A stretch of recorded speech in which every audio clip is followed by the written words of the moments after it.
நெஞ்சிலே நெருப்ப வச்சா நீரும் அணைக்க முடியுமா? கண்ணிலே முள்ளு தைச்சா இமயம் மூட முடியுமா? பாரத கதையில் கூட பழியில் முடிஞ்ச காவியந்தான்.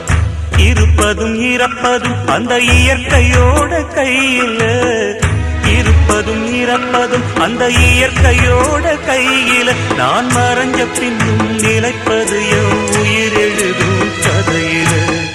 சந்திரனே சூரியனே நட்சத்திர நாயகனே, சந்திரனே சூரியனே நட்சத்திர நாயகனே.